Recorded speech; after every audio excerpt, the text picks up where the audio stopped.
Welcome to Chipcast, a podcast series on education, organizational learning, change management, innovation, and educational leadership. And for this special occasion, I'm very happy to be speaking in English because I'm joined by Anthony Mohammed.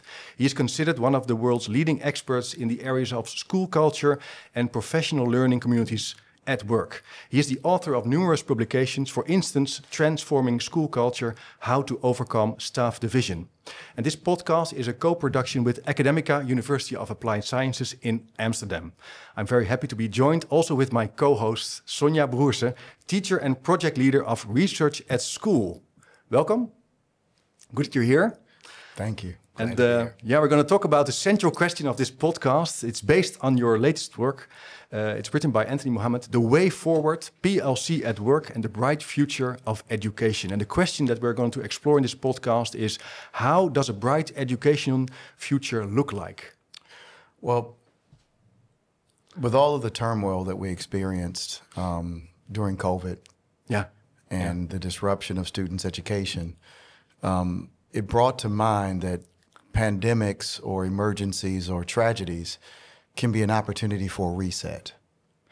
And the emergence of public schools in the 18th and 19th and 20th centuries produced an opportunity for people to enter into the middle class that had never gotten that opportunity before. No.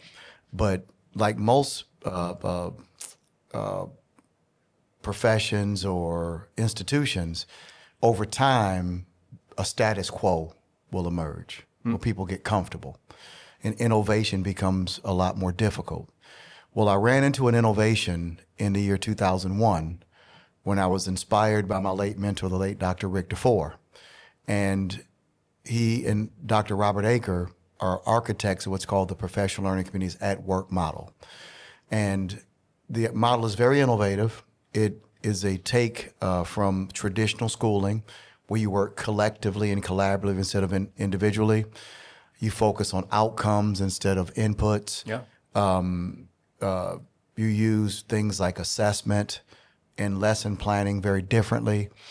And there was a universal intellectual embrace of the concept, but not at the scale of implementation that we had hoped. So we had been working for years before the pandemic to really push this is a better way forward.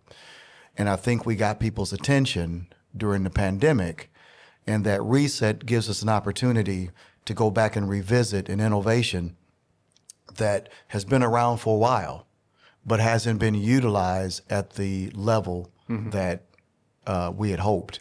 So this book, The Way Forward, is for people to take a step back, look at traditional practice versus what we call the 6 characteristics of a professional learning community, and look at which path seems like the best pathway forward. Is it working in isolation or working together? Is it focusing on inputs instead of outputs? Is it giving students one chance for mastery or multiple opportunities? And we lay out the research, the logic, the methodology. And I'm hopeful that people, when reading this book, will see that the innovation of working together, which Singapore, who's emerged as a world leader in education, has embraced, that we can all do that. So that was the hope behind the book. Great introduction. And it's a very important dilemma that you're also exploring, because in the Netherlands, we have a lot of teachers who work autonomously in schools. And autonomy is an important characteristic of, at least in the Netherlands, of the school system. But you really push for the collective perspective on learning and on also improving the output. Why should we focus more on the collective perspective on education? The literature on teacher collaboration and a collective approach really started to emerge in the 1980s and the 1990s. A lot of the work that was being done by Milby McLaughlin and Shirley Hord from Stanford, some work out of Harvard started to emerge that we're probably better off working together than separately. And I always reference Peter Senge in his book, The Fifth Discipline, which really gave us perspectives on the impact of effective organizations as learning organizations that work together. There's also been quite a bit of research on the difference between individual intelligence versus collective intelligence. And it's always been proven that we're always smarter together than we are separately. Well, schools have been kind of late to that party, where in many businesses and business models like Google and other large companies, they demand that people work together. When education, many educational institutions started as one-room schoolhouses, a very small, isolated environments. And then we built the architecture. We gave everybody their individual space to operate. So even our architecture doesn't support working together. So we have to work a little harder than most. And I would also point to the work of Dr. Dan Lordy in the 1970s. He wrote a book called School Teacher, A Sociological Study. And he studied the socialization of educators. And one of the things he found that was difficult is that because we were personally socialized in the tradition of schooling as young children, we end up emulating that as we become professionals. So we were successful in the old system as children and students, and we end up reproducing it as educators.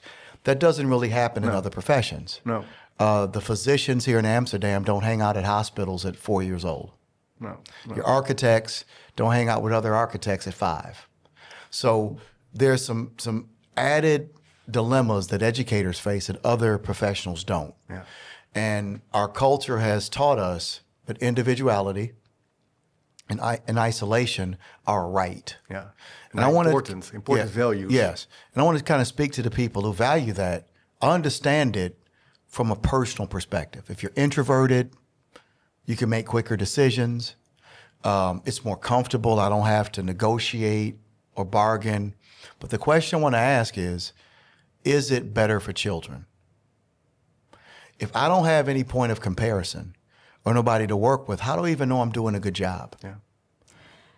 Sonia, please. Yes, I was thinking, in order to make the sum more than its parts, what is needed? Because I don't think that many teachers will say, well, we're not collaborating. What do you think is needed? Well, there's a difference between coordination and collaboration. Teachers have always engaged with one another if they chose socially. I always had the freedom that if you were a colleague and you were next door, I said, Sonia, how did you teach this? But that's more random and it's up to the motivation of the individual teacher. PLC at Work organizes the entire school and our modus operandi, our practice around making that how we do business. So to teachers that were already collaborative, this should be welcome news to you, because now you get specific time, you get opportunities. For those that aren't, their students now get to be the beneficiary of them pooling their collective expertise, and each teacher becomes better because of their collaboration and collective expertise. Your work has gained a lot of attention, at least in the Netherlands. The previous book, Transforming School Culture, and I think this book will do the same. But I also see in the Netherlands that there are schools that try to work with your structures, but they do a little bit the light version. They cherry pick. You could say on a positive note, well, they're trying, they're exploring, but it also has a downfall maybe. For instance, I was in Rotterdam last week and there was a school and they said, well, we are a PLG and we have students in the teams who are also cooperating in the structure and the system. I was thinking, well, I don't think this is the way. Never heard that before. No, me neither. How do you reflect on that? Well, I think anytime an innovation becomes popular, it increases the probability that people will innovate or water down the process. Water down the process. I was a big fan as a young teacher of Larry Lazat and Ron Edmonds and the correlates of effective schools.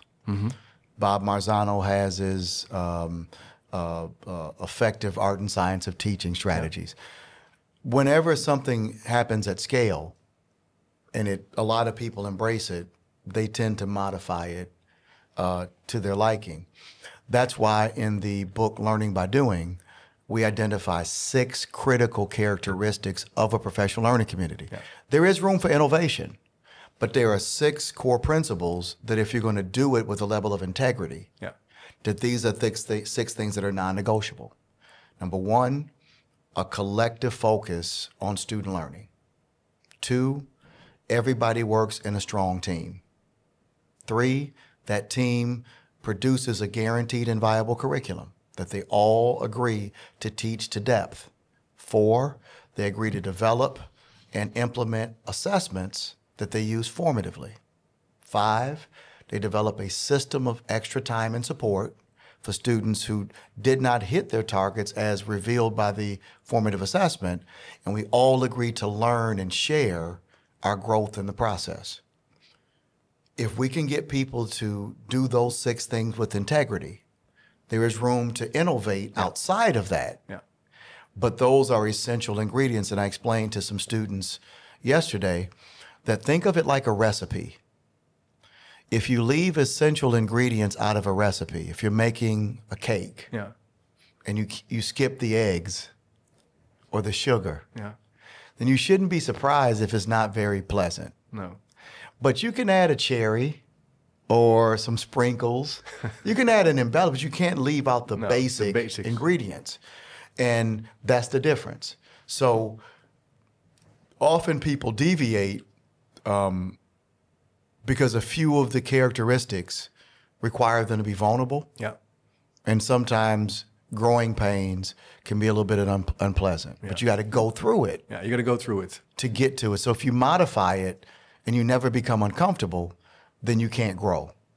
You mentioned the word uncomfortable, being uncomfortable. Is this uncomfortable? Is that a process you need to be familiar with? Absolutely. Is it challenging?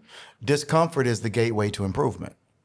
We see it in all of our, discomfort means you're in the process of growing. If a person is really into fitness, if you have a routine, a workout routine, you don't feel uncomfortable, then you haven't pushed your body to the next level of performance. Well, comfort is, Jim Collins wrote in Good to Great that good is the enemy of great. Yeah. So once you become good enough and comfortable, then greatness doesn't become your next phase. And the same thing with schools. The aversion to being uncomfortable is a huge problem in school improvement. Sonja, do you agree with this? Are we too comfortable maybe in the Netherlands? At the same time, there are big challenges. This week, the state of the education, the research on how the Netherlands is doing on the basic levels of reading and math is coming out. The news is not good. I see in schools that we tend to look for solutions rather quickly instead of really investigating what's going on, what's really needed, and sometimes that the focus on learning is lost. Yeah. So it's about the students learning, it's about the pupils learning. That's how I see it, and that we want quick solutions, and that we don't really like the discomfort that it brings if we don't get those results that we want. And a commitment to results and a willingness to be uncomfortable means that you're taking responsibility. Yeah. Mm-hmm. And looking for a quick fix or looking for others to do it, it relieves us of our responsibility. Mm-hmm. Paulo Freire, in the book, The Pedagogy of the Oppressed, said that part of the issue with overcoming oppression is that if you become liberated, now you're responsible. So it becomes easier to accept oppression than to accept the responsibility of liberation. Mm-hmm. And I think we have sometimes a victim mindset or mentality in schools where if the government owns it, if the citizens own it, then we don't have to be responsible. Nobody's responsible. Yes. Everybody can say it's up to the board, it's up to the Dutch Somebody else's educational fault. system, somebody else. And you begin by reflecting, and you should look at yourself. Mm-hmm. You should accept the uncomfortable truth. Yeah. And it's just something, a basic life principle that I've lived by, and I want to ask others to consider this. We have a very short time on this earth. When you think about 90 years, 100 years, that's not a long period in a universe that's been around for, we have no idea. We pass through. You're going to have some challenges. It's going to be difficult, but why not make a difference? I mean, what are we afraid of? If I can leave this place and I know that through the trials that I've been through and having a pure heart to help other people, that I left this place better, then why would I want comfort and being mediocre when I can do something substantive? Yeah. Teachers get that opportunity every single day. Yeah. But don't you think that maybe, because I like that question, it's a critical question. Teachers often are also a little bit focused on consensus. They have difficulty in really challenging each other and debating and jump the shark onto let's do this, let's do that. We should maybe pause a little bit more, create more argument. I don't know. Absolutely. Is The that cognitive dissonance and disagreement are part of growth. okay? If you don't feel uncomfortable in your development, there's no cognitive dissonance and nothing's being challenged. So in the work of Tuckman on the 4 stages of a team, he talks about storming. Yeah. The ability to disagree in a way that's productive. That's how teams work. If you look at the national football team here in the Netherlands, they're going to be successful. They just can't all just, accept everything with it. No. They have to challenge. They have to test the theory. They have to push one another if they're really concerned about the objective and the goal, if they want to be good. Yeah. If you just want to be mediocre, then you just go out and you go through the motions. Yeah. So to me, it comes down to the educator's passion for the impact on students. If I'm more concerned about Sonia, if she's my student, and her development, than Chip as my colleague, us having a congenial relationship, you are a partner in helping Sonia. Yeah. Yeah. One of the things that I think people find interesting, and everybody got trained in Maslow's hierarchy of needs. Yeah. The big pyramid. And Maslow said that, and I think this isn't addressed enough. He said that in order to ascend to a higher order need, you have to master the immediate lower order need. And when it comes to that congeniality and the fear of pushing people, right below self-actualization is love and belonging. So what that tells me, if I'm not secure in my loving belonging need, then I'm afraid to push people in my professional actualization because I'm not secure in my love and belonging need. So part of what I advise educators to do is that secure your personal life, secure your circle of love and family and friends. Then you don't come to work looking to be affirmed and loved because that need has been met. If I'm personally insecure and I feel as if I need others to validate me, then I'm going to try to capitulate or to surrender to Sonia or my colleague emotionally when I really need her professionally. So I think Maslow's work still has relevance in the modern context, that if you're insecure personally, you have a hard time being fully fulfilled and confident professionally. A very interesting reflection. People may be unaware, are finding friendships, relation, trust, and you say you secure your base and create a professional team in order to culture. A professional Rather culture, than a family culture. Yeah, because in the Netherlands, I see a lot of teams that are a little bit of a familiar family culture. Yes. And it's okay I can understand that you can become friends. I can understand that. But you want to challenge each other. That's very important. Absolutely. To help the student grow and learn furthermore and mastery learning. Do we need managers in education? Because Absolutely. We need managers? Absolutely. Okay. It's an organization. Yeah. And there's operations that need to be addressed. Teachers need to work in an environment that is well organized, where they have resources, where they have clear objectives, where there are protocols. Now, there's also a need for leaders. There's a difference. Yeah. Most school leaders have to be managers and leaders. Yeah. Management is important to leadership.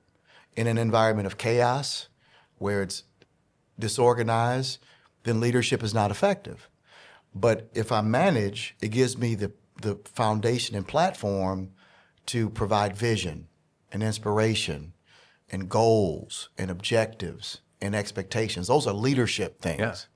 But in a place that's poorly managed, that becomes difficult to do. It's chaos. It's chaos. And you won't be able to develop your leadership further. Absolutely. That's an interesting point. Do you think we should manage schools better, Sonja, in the Netherlands? Structure, organizing, because management in education is quite a tough job. I don't know if I have an answer to that question. I think that considering all the challenges we have in education, we should consider thinking about how to organize it differently in order to give an answer to these challenges. Yeah. And for example, teacher shortage, for example, our results that are going down and have been going down even before COVID came. Definitely. So I'm interested in how do you see that? What do you think could a PLC could provide in order to give an answer to these challenges that we're facing? Well, as far as retention, teacher retention, and student achievement, the literature is pretty clear on that. There's a study done by the Education Trust in the United States about 15 years ago. And they did a study of schools that had very high retention rates. And the top factor was that teachers felt that they were part of a collaborative culture and a team that helped them grow. And they thought it would have been salary or fringe benefits or autonomy, but it really was being a part of a group that helped them be better at what they did. So if you're facing a teacher shortage in the Netherlands, it would make sense to produce the conditions that teachers feel empowered, they feel motivated, they feel validated, and being a part of a good collaborative team can do that. We can also add the work of Dr. John Hattie and the visible learning research that found that one of the top influencers of student achievement was collective efficacy. Yeah. We've always had teachers that were individually efficacious. That great teacher, and most of the listeners know that if you have children, you hear through the grapevine who are the really good teachers in that school. Yeah. And then you go lobby for them. I want my child in this teacher's class because I heard from parents that this is a really good teacher. That teacher was exhibiting individual efficacy. Well, if you want to raise achievement, collective efficacy is much better than individual. Yeah. I want to be able to tell that parent it doesn't make any difference which teacher your child is assigned to, because I know that that teacher is a part of a very strong, efficacious, supportive team. And when you enroll your child at my school, you don't get the teacher, you get the team. And if we can nurture that, in his first round, it had a 1.57 effect size. He just did it again. He added a few more studies. It went down. But there's some debate about the flaws in some of the studies that he added.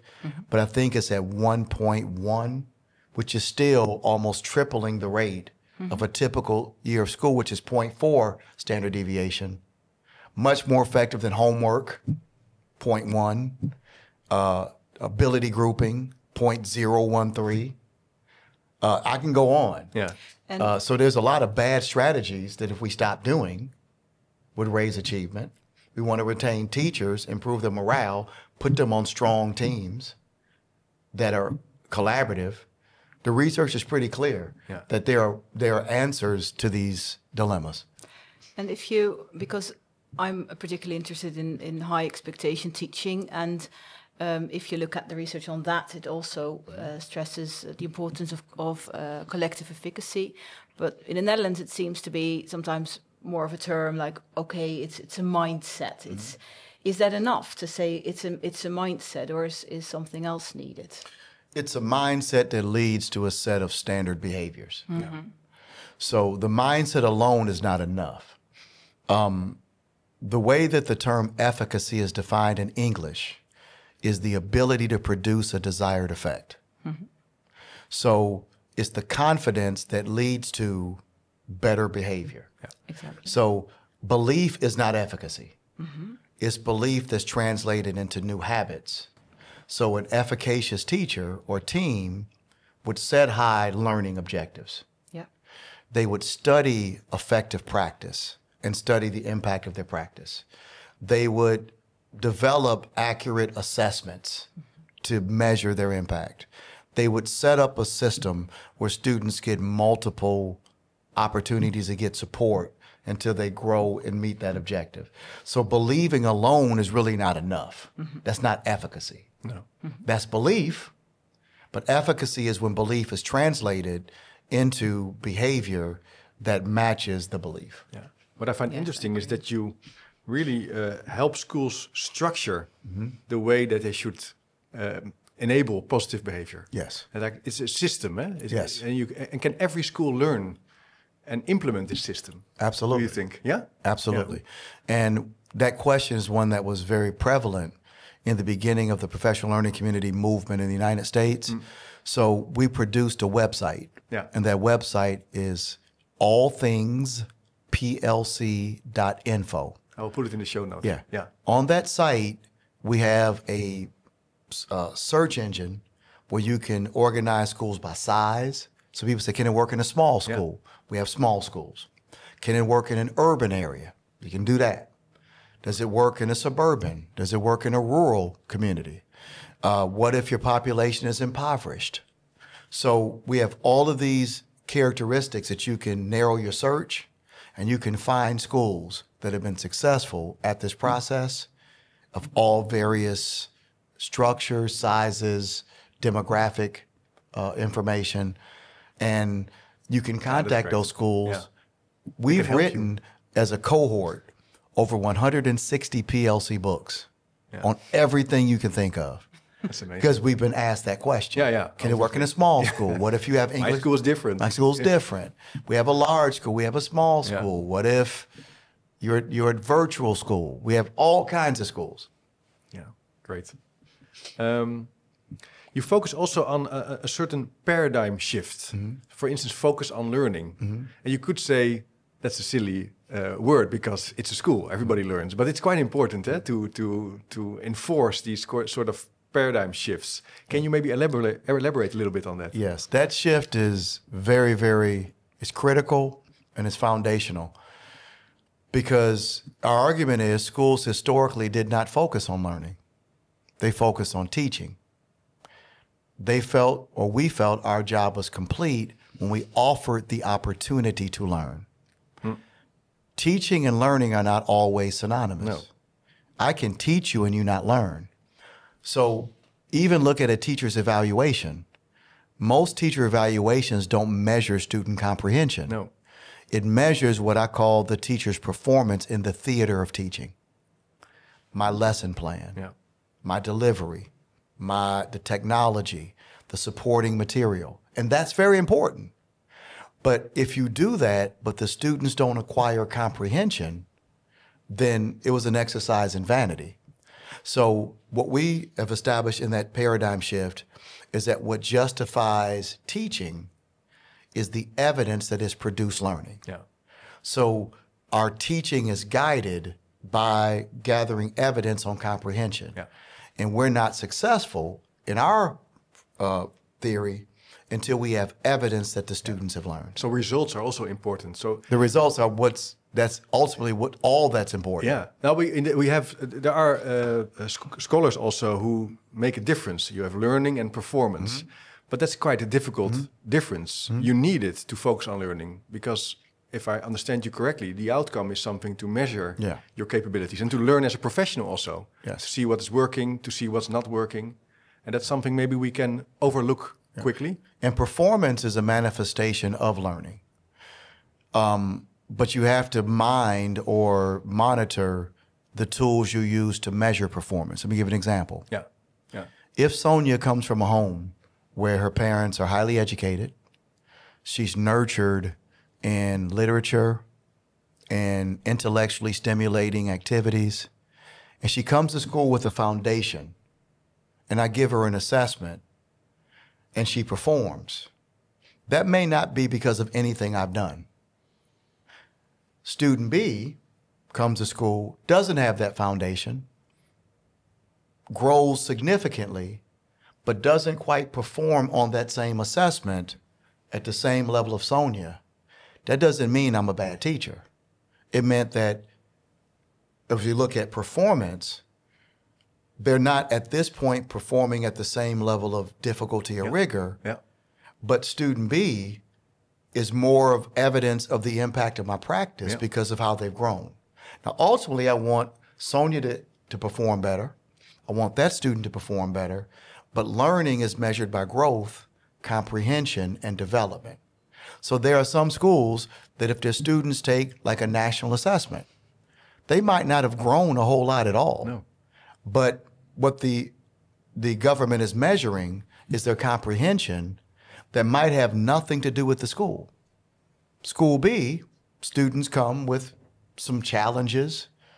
The school accelerates their progress, but they don't perform as well as school B. That's not a bad school. No. They just have more gaps to close. Well, Sonia deserves to grow the same way the student B deserves to grow. So if you're constantly measuring the impact on the student, performance becomes less important, growth and comprehension becomes more important. Every kid is growing. I completely agree with that. Of course, every child should grow, but how do you look at, for example, national standards that should be met for all students? Or do you think there's a difference because we have a difference in background? Or I think the national standards are great. You just have to measure the student's proximity. Yeah. And some students need more support than others. okay, But the school should not be penalized because they're closing a gap that they didn't create as long as they're moving towards students towards that standard. And those schools actually should be celebrated. But the school who has more work to do where students have needs more resources. Yeah. But they also should have a passion for meeting that standard and exceeding it. When I was a principal, I was in a school where most of our students came with significant learning gaps. We took pride in meeting that standard and then helping students to exceed it as a way to prove that we do not judge our students' potential for excellence on something as silly as skin color or parent income or family background or mastery of the language, that these are children that we can prove to the world are highly intelligent. It's only when government weaponizes it and they start comparing school quality based upon it that it becomes counterproductive. In Singapore, they give a national assessment. But starting in 2018, they stopped publishing it and they gave it back to schools for formative reasons. For self-reflection, student reflection, learn the from family. It became formative. They didn't find any value anymore of rating schools or comparing them because their students didn't start at the same starting line. But the goal is for every student to meet it and exceed it, and they use their assessment as feedback to assist the school in helping them to meet that standard. Maybe follow up, no, please. I was just thinking, so if you say, okay, schools shouldn't be punished, and they should actually be supported in they should get resources to get to a certain level. How do you, on a teacher level, do you see that the same way, that instead of being held accountable, they should get maybe need more support? Yeah, and accountability is not the same as punishment. No. Teachers should be accountable. Punishment is only for those whose behavior is so egregious that it undermines or disrespects professional standard. Yeah. That's the very small case where punishment is the most effective tool. But accountability should be a principle we should all embrace. Okay. I think we've kind of subconsciously in our profession defined accountability as punishment. An example of how partnership with school could work. In the province of Ontario in Canada, their provincial government, when a school doesn't meet a certain standard, they train a cohort of literacy and numeracy coaches and specialists. And they send them to areas where there's the most need. So when a school struggles, the government becomes a partner. And they take collective responsibility with the school. So if in this area, fluency and comprehension are a problem, as this assessment shown, the Ontario government actually sends coaches and supports to that school from the government and takes collective, if the school fails, the government feels that we failed. And they take collective responsibility and they support those schools. If you don't need it, you don't get it. That's a model that I think should be emulated. In America, we just publish it in a newspaper, and your school's a great school, Chip school's a failing school, and they wear these nasty scarlet letters, or they wear a badge of honor. Doesn't help. It shames, and it makes the school that gets high ratings, the high performance may have nothing to do with the quality of your school. Okay. Maybe a last question, Anthony, and I really need to ask that question also for my students, because they work a lot with the theory of cultural change, the believers, the tweeners, people who want to change but have difficulty in doing so. If you want to start with this professional learning structure, community, you want to go forward, and you have colleagues that find it difficulty or have reservations, what would your advice be to listeners? Okay. I'm going to go to the book, Transforming School Culture. Yeah. In chapter 7, we identify the common factor in all of the healthy cultures we studied. Yeah. And that was effective leadership. Healthy cultures have to be nurtured.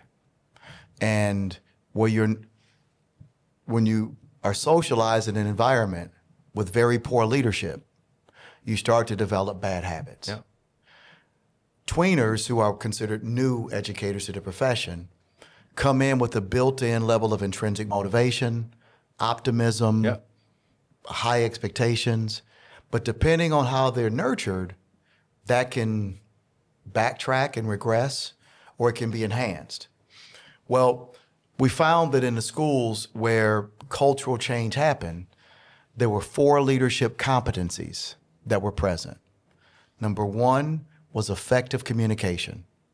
As people were going through their life or their professional life to improve, where leadership was transparent, was thorough, was intentional, and creating what we call a meeting of the minds. Intentionality. Here's why we need to change. Here's what the research teaches us. Do we have clarity of understanding and purpose? Where there was an intellectual connection, teachers tended to be more cooperative. The second was the ability to build trust. And we call trust a connection of the heart. There are people who felt that in their career, at some point they had been emotionally abused. A target of authoritarian leadership, disrespected by colleagues. Their apprehension isn't intellectual, it's emotional. So where leaders were able to develop great relationships, become personable, create great examples of what ethical and good professional behavior look like, people started to drop their defense mechanisms, and they would try because they saw that person as worthy of being trusted. The third is being very intentional about building capacity.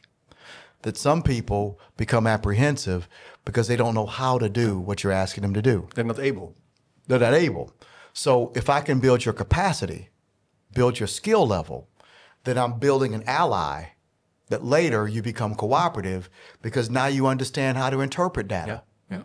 Now you know how to look at a standard and pick what's essential. Asking a person to do something that they don't know how to do is a recipe for frustration. And then finally, a leader who upheld high expectations and held everyone accountable to those expectations. And to go back to Sonia's question, accountability doesn't necessarily mean punishment.